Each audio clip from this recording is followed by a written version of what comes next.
You've always been the failure of this family, Daniel. Mom and Dad just felt sorry for you. The words hit me like a physical blow as I stood beside our parents' fresh graves, dirt still clinging to my dress shoes. My older brother Marcus towered over me, his expensive suit immaculate despite the October rain, his voice carrying that familiar tone of superiority that had haunted my childhood. Behind him, our parents' closest friends were still offering condolences to other family members, unaware of the confrontation unfolding just yards from where we'd laid Thomas and Margaret Hartwell to rest. The scene felt surreal, like watching someone else's nightmare unfold in slow motion. Marcus's wife, Jennifer, stood slightly behind him, her designer black dress and pearls catching what little sunlight broke through the storm clouds. Their twin boys, my nephews, played quietly near the funeral home entrance, oblivious to the adult drama brewing. The contrast was stark and deliberate. Marcus's picture-perfect family against me, the single high school teacher in my father's old suit, altered to fit my smaller frame. My mind reeled as I processed what had just happened. In that moment, standing in the shadow of the cemetery's ancient oak trees, I felt the foundation of everything I thought I knew about my family begin to crack. What Marcus didn't know, what nobody knew, was that for the past 8 years I had been the one quietly paying the mortgage on our childhood home. Every month, $847 transferred from my modest teacher's salary to Wells Fargo, keeping the roof over our parents' heads while they dealt with Dad's declining health and Mom's part-time work at the library. The house Marcus had assumed would automatically be his, the home where he'd planned to move his family to maintain the family legacy, had been standing only because of my sacrifice. The confrontation had started innocently enough. We just returned from the graveside service when Marcus pulled me aside near the parking lot. "We need to talk about practical matters," he'd said, his tone suggesting this was a business meeting rather than our parents' funeral. "Jennifer and I have been discussing the estate. With my position at the firm and our family's needs, it makes sense for us to inherit the house. You can take some of the smaller items, books, maybe Dad's tools, but let's be realistic about who can actually maintain a property of that size." I'd stared at him, incredulous. Our parents had been dead for exactly 4 days, and already he was dividing up their possessions like a corporate acquisition. "Marcus, this isn't the time or place." "When is the time, Daniel?" he'd interrupted, his voice rising slightly. "You live in that tiny apartment, you drive a 10-year-old Honda, and you work a job that barely pays the bills. Mom and Dad always worried about your financial stability. This arrangement just makes sense for everyone involved." That's when he delivered the crushing blow about being the family failure, the words designed to cut deep and establish his dominance. What he didn't realize was that his calculated cruelty had just backfired spectacularly. Standing there in my father's altered suit, listening to my brother dismiss my worth, I felt something shift inside me. The years of being overlooked, underestimated, and treated as the family charity case suddenly crystallized into cold, quiet resolve. I thought about the manila folder hidden in my apartment, filled with 8 years of mortgage statements, bank transfers, and the letter Dad had written me after his first heart attack. "Daniel, you've kept this family afloat in ways your brother will never understand. Your mother and I see everything, and we won't forget." I thought about the weekly grocery runs I'd made, the utility bills I'd helped with during Dad's medical leaves, the prescription costs I'd covered when their insurance fell short, all of it documented, all of it done quietly without fanfare or expectation of recognition. Marcus was still talking, his voice gaining confidence as he outlined his vision for our parents' estate. "The house has appreciated significantly since they bought it in 1987. Jennifer's already spoken with a contractor about updating the kitchen and adding a master suite. With our equity from the downtown condo, we could really make something special of the place." He gestured dismissively toward my car. "You understand why this makes more sense than leaving it to someone who can't afford the upkeep, right?" I watched my brother's face as he spoke, noting the calculation behind his grief. This wasn't about honoring our parents' memory or preserving family heritage. This was about acquisition, about adding value to his portfolio. Jennifer nodded along, her expression suggesting they'd rehearsed this conversation multiple times. "Have you actually read Dad's will?"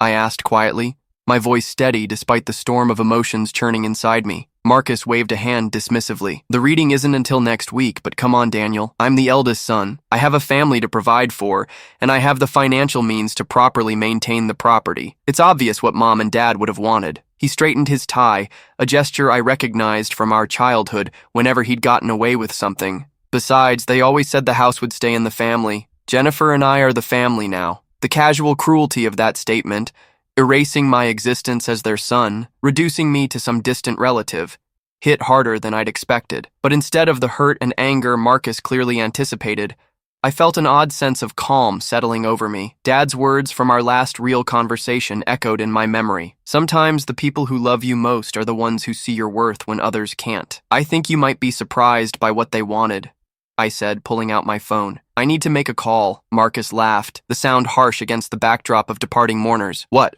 Calling your landlord to ask for an extension on rent? Daniel, be realistic. This isn't about charity anymore.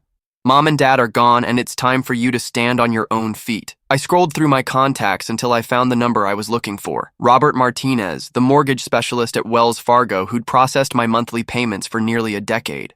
We'd developed a professional relationship over the years, especially after Dad's first heart attack when I'd had to explain the payment arrangement. Mr. Martinez, this is Daniel Hartwell. I need to discuss the mortgage account for 847 Maple Street. Yes, I know it's unusual to call on a Saturday, but there's been a death in the family and some confusion about the account status. Marcus's expression shifted slightly as he realized I was speaking with someone from the bank. Jennifer moved closer, her perfectly manicured hand finding his arm in what might have been support or restraint. That's correct, I continued into the phone. I've been making the payments since 2015. The account holder was my father, Thomas Hartwell, but I've been the actual payer. Yes, I understand you can confirm that for family members during estate proceedings. The color was beginning to drain from Marcus's face as the implications of my call became clear. His mouth opened slightly, as if he wanted to interrupt, but something in my expression must have warned him to wait. Perfect. Can you email me a payment history showing all transactions since the account was established? The estate attorney will need documentation of who's actually been maintaining the property. Monday morning is fine. Thank you. I ended the call and looked directly at my brother. His confident posture had shifted, uncertainty creeping into his features like cracks in a foundation. Daniel, he started, his voice lacking its earlier authority. What exactly are you suggesting? I'm not suggesting anything, Marcus. I'm stating a fact. I slipped my phone back into my pocket, feeling more composed than I had since receiving the call about our parents' accident. For the past 8 years, I've been paying the mortgage on Mom and Dad's house. Every month, without fail, $2.847 transferred from my account to theirs. The silence stretched between us, filled only by the sound of car engines starting as the last of the funeral attendees departed. Jennifer's grip on Marcus's arm had tightened, her knuckles white against his dark suit. That's impossible, Marcus finally whispered, but the conviction had gone out of his voice. They never mentioned. Why wouldn't they tell me? I thought about all the family dinners where Marcus had dominated conversations with stories of his latest promotion, his new car, his investment successes. I remembered how our parents had quietly listened, pride and worry warring in their expressions as they watched their eldest son mistake material accumulation for personal worth. Maybe because you never asked how they were managing financially after Dad's heart attacks, I said simply. Maybe because every conversation with you was about your achievements, your needs, your plans. When did you last ask them if they needed help with anything? The question hung in the air like an accusation. Marcus's face had gone from pale to slightly gray, and for the first time in our adult lives, I saw my brother truly speechless. The funeral home parking lot had emptied except for our small group and the hearse preparing to depart. The late afternoon sun broke through the clouds for the first time all day, casting long shadows across the wet asphalt. Marcus stood frozen, his usual commanding presence crumbling as the reality of what I'd revealed began to sink in. 8 years, he repeated slowly, as if testing the words for truth. You've been, but how could you afford? His voice trailed off as he began calculating backwards, remembering his own assumptions about my financial limitations. Jennifer stepped forward, her composure cracking for the first time since I'd known her. Marcus, we need to understand what this means for your renovation plans, I interrupted, surprising myself with the edge in my voice. For the contractor you've already spoken with? For the equity calculations you've been making? Marcus flinched as if I'd struck him. The accusations weren't unfair. They were accurate, and we all knew it. Daniel, you have to understand our position. We assumed, you never said anything about sacrificing my financial security to keep our parents in their home? I shook my head. No, Marcus. I didn't announce it at family dinners. I didn't ask for recognition or gratitude.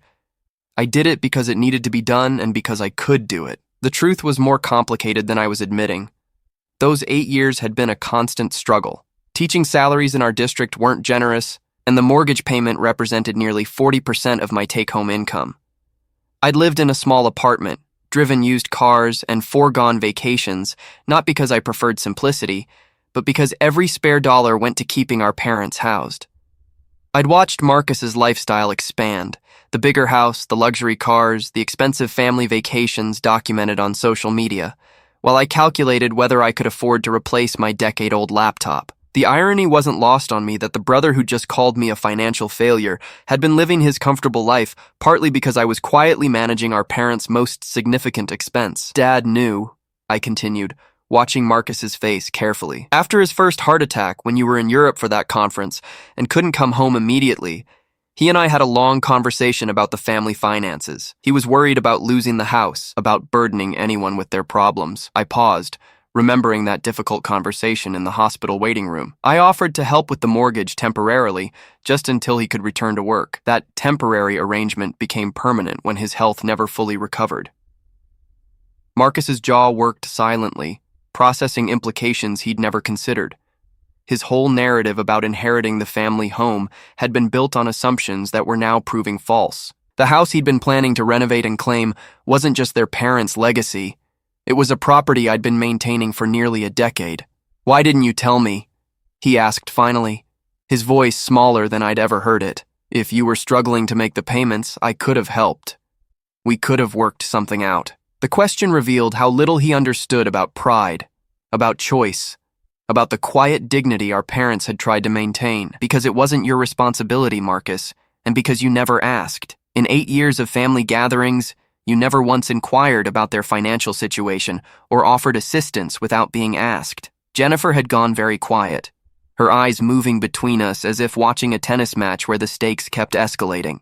I could see her mentally recalculating their plans, adjusting expectations that had been built on incomplete information. The mortgage balance is approximately $127,000, I continued, delivering information like a financial advisor rather than a grieving son. The house is probably worth around $340,000 in today's market. If you're interested in equity calculations, you should know that I've contributed roughly $273,000 in payments over the years, not including the insurance and property tax I've also been covering. Marcus sat down heavily on the funeral home's concrete steps, his head in his hands. Jesus, Daniel, I had no idea. No, I agreed. You didn't. But Dad did. Mom did. And I have a feeling that knowledge influenced their estate planning more than you might expect. The funeral director emerged from the building, glancing uncertainly at our group still gathered in his parking lot. I realized we'd been standing here for over an hour, working through revelations that should have been addressed years ago. The will reading is Tuesday at 2 p.m., I said, checking my phone for the attorney's information. Robert and Associates, downtown office. I think you'll find it. Illuminating. As I walked toward my car, I heard Jennifer's voice, sharp with new anxiety. Marcus, what if the house isn't part of your inheritance? What if they knew about the payments and made provisions? I didn't turn around to see his response. The conversation we'd needed to have had finally begun, but its conclusion would have to wait until we faced whatever truths our parents had left behind. The drive home gave me too much time to think, to process what had just unfolded in the funeral home parking lot. By the time I reached my modest apartment complex on the east side of town, the adrenaline from confronting Marcus had faded, leaving behind a mixture of satisfaction and exhaustion that felt almost overwhelming. My apartment reflected 8 years of financial sacrifice. Second-hand furniture carefully maintained, books from library sales stacked on homemade shelves, a 12-year-old television that still worked perfectly well. Everything clean and organized, nothing extravagant. It was the physical manifestation of choices I'd made to prioritize our parents' security over my own comfort. I sat at my small kitchen table and opened the manila folder I'd mentioned to Marcus, 8 years of documentation that told the story of quiet sacrifice. Bank statements showing monthly transfers, emails with Dad about payment confirmations, receipts for property insurance and tax payments I'd covered during his unemployment periods. The paper trail was exhaustive and undeniable. Among the documents was a letter Dad had written me after his second heart attack, when we'd both realized his return to full-time work was unlikely. His handwriting, already shaky from medication, filled 3 pages with words I'd read dozens of times. Daniel, your brother has many gifts, ambition, confidence, the ability to command attention and respect. But you have something rarer, the quiet strength to do what needs doing without requiring recognition. Your mother and I see how you've sacrificed your own opportunities to keep us secure. We see the older car you drive, the vacations you don't take, the life you've put on hold. This isn't what we wanted for you, but your character in handling this burden shows us who you truly are. Marcus succeeds in ways that show, but you succeed in ways that matter. We won't forget this, son. Whatever happens to us, you'll never have cause to regret your choices. Reading those words again, surrounded by the evidence of my financial commitment, I felt a complex mixture of grief and vindication. Dad had seen everything clearly, my sacrifices, Marcus's assumptions, the fundamental difference in how his 2 sons approached family responsibility. My phone buzzed with a text from Marcus. Can we talk tomorrow? There's obviously a lot we need to discuss before Tuesday. I stared at the message for several minutes before responding. Tuesday at the lawyer's office. Everything will be clear then. His reply came immediately. Daniel, please. I need to understand the full situation. Jennifer and I made commitments based on expectations that might be wrong. The desperation in his message was obvious, but I found myself unmoved. For years, Marcus had operated on assumptions about inheritance, about family hierarchy, about his automatic right to our parents' assets. The discomfort he was experiencing now was exactly what I'd lived with for 8 years. Uncertainty, financial pressure, the weight of responsibilities others took for granted. I drafted several responses and deleted them all. Finally, I sent, "You'll understand everything Tuesday. The attorney has all the documentation needed." What followed was a series of increasingly frantic texts from both Marcus and Jennifer, but I turned off my phone and made myself dinner. For the first time in years, I felt a strange sense of peace about our family dynamics. The secret I'd carried alone was finally shared, and whatever consequences emerged would be based on truth rather than assumptions. That evening, I graded papers from my AP history students, finding familiar comfort in their essays about historical justice and consequence. One student had written about the Nuremberg trials, concluding that justice isn't about revenge. It's about truth finally being acknowledged. The insight felt remarkably relevant to my own situation. Monday brought a call from Robert Martinez at Wells Fargo, confirming he'd sent the complete payment history to both me and the estate attorney. "Mr. Hartwell," he said, "I hope you don't mind me saying this, but what you've done for your family over the years has been extraordinary. Not many people would make that kind of long-term commitment without recognition." "They were my parents," I replied simply. "It was what needed to be done." "Still," he continued, "I've seen plenty of family financial arrangements go wrong. Yours was remarkable for its consistency and reliability. Your father spoke of you often when he called with questions about the account. He was very proud." After ending the call, I realized that others had been witnessing my sacrifice all along. Bank employees, insurance agents, tax assessors. The people who processed the payments had seen what my own brother hadn't, a sustained pattern of financial responsibility that spoke to character rather than obligation. Tuesday morning arrived gray and drizzly, weather that matched my mood as I dressed for the will reading.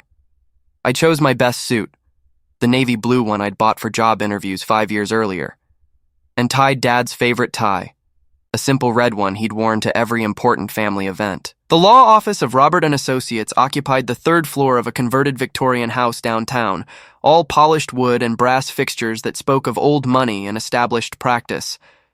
I arrived 15 minutes early, wanting to settle myself before facing whatever emotional drama Marcus might bring to the proceedings.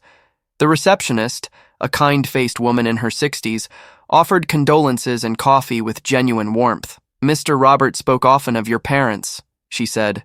"They were lovely people who cared deeply about doing right by their family. Today's reading was very important to them." Marcus and Jennifer arrived precisely on time, both looking as though they'd slept poorly. Marcus's usual confidence seemed forced, and Jennifer's designer handbag clutched tightly in both hands suggested anxiety bordering on panic. They nodded curtly to me but didn't attempt conversation. At exactly 2 p.m., Attorney James Robert emerged from his office, a tall, silver-haired man whose gentle manner couldn't quite hide the shrewd intelligence in his eyes. "Thank you all for coming," he said, ushering us into a conference room dominated by a massive oak table. Thomas and Margaret were very specific about how they wanted today to proceed. As we took our seats, Mr. Robert placed a thick folder on the table and looked directly at me. "Daniel, your parents were particularly proud of your character and sacrifices. What we discussed today reflects their deep appreciation for your actions over the past 8 years." Marcus shifted uncomfortably in his chair, but said nothing. The moment of truth had finally arrived. Mr. Robert opened the folder with deliberate care, revealing documents that had clearly been prepared with meticulous attention to detail. The sight of Dad's familiar signature on multiple pages sent a fresh wave of grief through me, but I forced myself to focus as the attorney began to speak. "Thomas and Margaret Hartwell updated their will extensively 18 months ago," he began, his voice carrying the weight of legal formality. "They spent considerable time ensuring their wishes were clear, documented, and legally sound. They were particularly concerned about fairness, not equal distribution, but equitable distribution based on each beneficiary's circumstances and contributions." Marcus leaned forward slightly, his hands clasped tightly on the polished table surface. Jennifer remained perfectly still, but I could see the tension in her shoulders. "To begin with the family home at 847 Maple Street," Mr. Robert continued, consulting the documents, "valued at approximately $340,000. After extensive consideration of all factors, including ongoing financial obligations and historical maintenance responsibilities, the property is bequeathed entirely to Daniel Thomas Hartwell." The words hit the room like a physical force. Marcus's intake of breath was audible, while Jennifer's face went completely white. I felt a strange mixture of vindication and sadness, vindication for years of sacrifice, sadness that it had come to this division. "Furthermore," the attorney continued, "your parents documented that Daniel has been solely responsible for mortgage payments, property taxes, and insurance for the past 8 years, totaling approximately $314,000 in contributions. They felt this demonstrated not just financial responsibility, but a commitment to family welfare that should be recognized." Marcus found his voice, though it came out strained. "But I'm the eldest son. Traditionally, the family home..." "Mr. Hartwell," Mr. Robert interrupted gently but firmly, "your parents were very specific about their reasoning. They felt that inheritance should reflect contribution and capability rather than birth order or assumption." He withdrew another document. "They also left this letter explaining their decision, which they requested be read aloud." The attorney cleared his throat and began reading in Dad's unmistakable voice, though filtered through formal legal language. "To our sons Marcus and Daniel, if this letter is being read, we are no longer with you, and we pray you can understand the decisions we've made with heavy hearts but clear consciences. Marcus, you have achieved professional success and financial stability that make us proud. Your law practice thrives, your family lives comfortably, and you've never required assistance from us as adults. We celebrate your independence and accomplishments. Daniel, your sacrifices for this family have not gone unnoticed or unappreciated. For 8 years, you've quietly ensured our security and dignity while asking nothing in return. You've postponed your own dreams, lived modestly, and given us the gift of remaining in our home during your father's illness. This generosity of spirit represents the best of what we tried to teach you both. The house goes to Daniel not as favoritism, but as recognition. He has been its true caretaker, financially and emotionally. We trust he will make decisions about its future with the same wisdom he's shown in maintaining it." Mr. Robert paused, allowing the weight of our parents' words to settle before continuing with the financial details. "Regarding liquid assets, including savings, investments, and life insurance totaling approximately $580 USD. Marcus, you receive $180,000 outright, which your parents felt reflected your established financial stability and independence. Daniel receives $400,000, which they viewed as compensation for his years of sacrifice and support for his future security." The disparity was significant, but the reasoning was clear. Our parents had attempted to balance the scales of contribution and need rather than simply splitting everything equally. Marcus's face had progressed from pale to red as the full scope of their decisions became clear. "This is unbelievable," he muttered, then looked directly at me. "You manipulated them.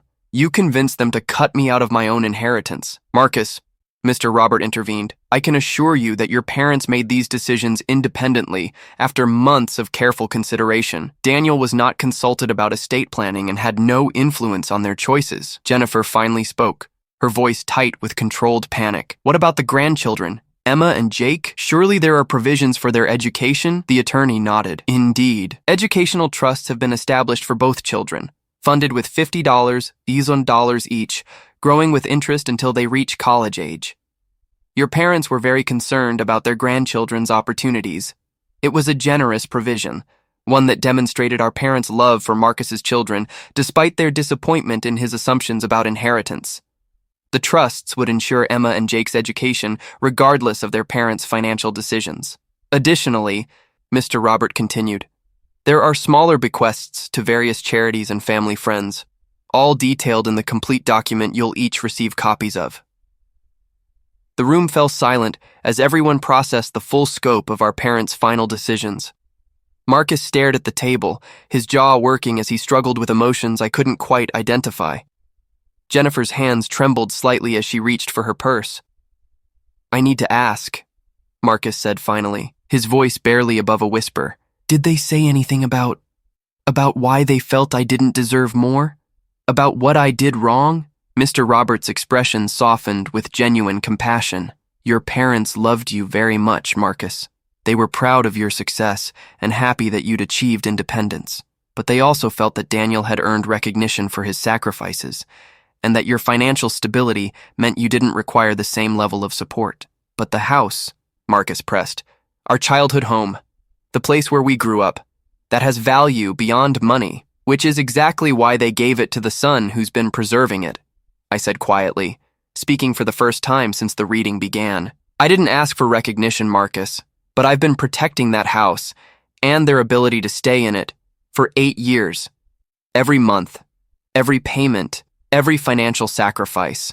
You never asked, never offered, never even knew it was happening. The truth hung between us, unavoidable and final. Our parents had seen clearly what Marcus had missed, that inheritance should reflect contribution, not assumption. They'd rewarded sacrifice over entitlement, quiet service over loud success. As we prepared to leave, Mr. Robert handed us each a sealed envelope. Final letters from your parents, he explained.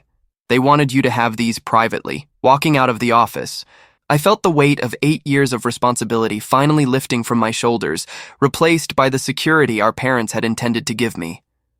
The house was mine, not just to maintain, but to own. The financial cushion would allow me to make choices based on preference rather than necessity. Marcus and Jennifer stood by their BMW in the parking lot, speaking in low, urgent tones.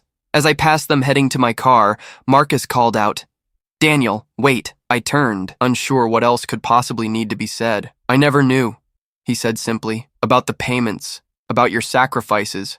I assumed. I thought they were managing fine on their own. If I'd known, I would have helped. It wasn't quite an apology, but it was closer to acknowledgement than I'd expected. Would you have? I asked. Or would you have found reasons why your needs took priority? He couldn't answer, and I didn't wait for him to try. 6 months later, I stood in the kitchen of our childhood home, my home now, making coffee on a Saturday morning that felt peaceful in ways I'd forgotten were possible. The financial pressure that had defined my adult life had lifted, replaced by a security I was still learning to trust. I'd made few changes to the house, mostly small updates Mom had mentioned wanting but couldn't afford. New kitchen faucet, fresh paint in the living room, repairs to the front porch Dad had been postponing. Nothing dramatic, just the quiet improvements of someone who finally had both the means and the permanence to invest in a space. The letter our parents had left me sat framed on Dad's old desk, words I'd read dozens of times but still found comforting. Daniel, you have the rarest gift, the ability to do what's right without needing recognition. We pray that this inheritance allows you to finally prioritize your own dreams while knowing you've honored ours. Those dreams were slowly taking shape. I'd enrolled in graduate courses toward my master's degree in education, something I'd postponed for years due to financial constraints. The house provided both emotional grounding and practical value. I could afford to take risks now, to pursue advancement opportunities without the constant anxiety about making next month's payment. Marcus and I had maintained minimal contact since the will reading. He'd sent a Christmas card with a note, "Still processing everything, but I hope you're finding peace in the house." The kids ask about Uncle Daniel sometimes. It wasn't reconciliation, but it wasn't hostility either. Perhaps that was enough for now. Jennifer had apparently struggled more with the inheritance outcome. According to Aunt Linda, who maintained relationships with everyone, the couple had been forced to significantly downsize their lifestyle expectations. The renovation loan they'd secured against their expected inheritance had created temporary financial pressure, though Marcus's law practice remained successful enough to manage their actual needs rather than their desired wants. More importantly, Emma and Jake had started visiting occasionally, dropped off by Marcus for Saturday afternoons, that reminded me why family relationships mattered beyond money or property. 8-year-old Emma had inherited Mom's love of reading, and I'd created a small library corner just for her visits. 10-year-old Jake shared Dad's fascination with building things, and we'd spent several weekends working on a treehouse in the backyard oak tree. The children seemed oblivious to the adult tensions about inheritance, accepting simply that Uncle Daniel lived in Grandma and Grandpa's house now and had more time for building projects and story reading than their busy parents did. Their easy affection reminded me that family bonds could exist independently of adult complications. Teaching had become more fulfilling without the constant financial stress. I'd started an after-school program for students interested in local history, using our family's story as one example of how ordinary people's choices create lasting impact across generations. The kids were fascinated by the idea that their own decisions about responsibility and sacrifice might someday be measured and remembered. One afternoon, while helping Emma with a school project about family history, she asked the question I'd been dreading. "Uncle Daniel, why doesn't my daddy live in this house too? Mommy said Grandpa and Grandma wanted you to have it, but I don't understand why." I'd thought carefully about how to answer questions like this, wanting to be honest without disloyalty to her parents. "Well, Emma, sometimes when people own a house, they need someone to take care of it for them. I helped Grandpa and Grandma take care of this house for a long time, so when they died, they wanted me to keep taking care of it. Like how I take care of my goldfish, so Mom lets me keep him in my room? Exactly like that. Grandpa and Grandma saw that I was good at taking care of their house, so they trusted me to keep doing it." She nodded with the matter-of-fact acceptance children brought to complex situations. "That makes sense. You do take really good care of it, and you let me help with the garden." These conversations with the children helped me understand our parents' perspective more clearly. They hadn't intended to punish Marcus or reward me. They'd simply recognized patterns of behavior and made practical decisions about stewardship. The house needed someone who would love and maintain it. I'd already proven capable of both. On quiet evenings, I found myself sitting on the front porch where Dad and I had spent so many hours discussing everything from school problems to life philosophy. The mortgage payment that had once represented such sacrifice now felt like the investment it had always been. Not just in property, but in family stability and continuity. The hardest part hadn't been the financial responsibility or even Marcus's anger about the inheritance. The hardest part had been learning to believe I deserved the security our parents had tried to give me. 8 years of sacrifice had created habits of self-denial that didn't disappear overnight. Learning to spend money on my own comfort rather than hoarding it against emergency remained a conscious effort. But gradually, I was discovering what Dad had meant about the difference between success that shows and success that matters. Marcus's achievements were visible and impressive. The law practice, the expensive cars, the lifestyle that announced prosperity to everyone who saw it. My achievements were quieter but more fundamental. The preservation of family stability, the maintenance of home and security, the demonstration that love could be measured in monthly payments and daily choices. As spring arrived and I began planning Mom's vegetable garden for another year, I realized our parents' final gift hadn't been just financial security or property ownership. They'd given me validation for a choice I'd sometimes questioned, confirmation that quiet service had value equal to loud success. The inheritance had changed everything and nothing. The house was the same. My daily routines were similar. The relationships that mattered had remained intact. But the anxiety that had colored every financial decision for 8 years was gone, replaced by the peaceful certainty that I could build my own life on the foundation of sacrifice that had turned out to be investment all along. Sometimes the most profound victories weren't about defeating others, but about finally being seen clearly by the people whose opinions mattered most. Our parents had witnessed everything, my sacrifice, Marcus's assumptions, the quiet dignity of doing what needed doing without requiring recognition. Their will hadn't just distributed assets, it had distributed justice. And for the first time in my adult life, I was free to discover what dreams looked like when they weren't constrained by the weight of other people's needs.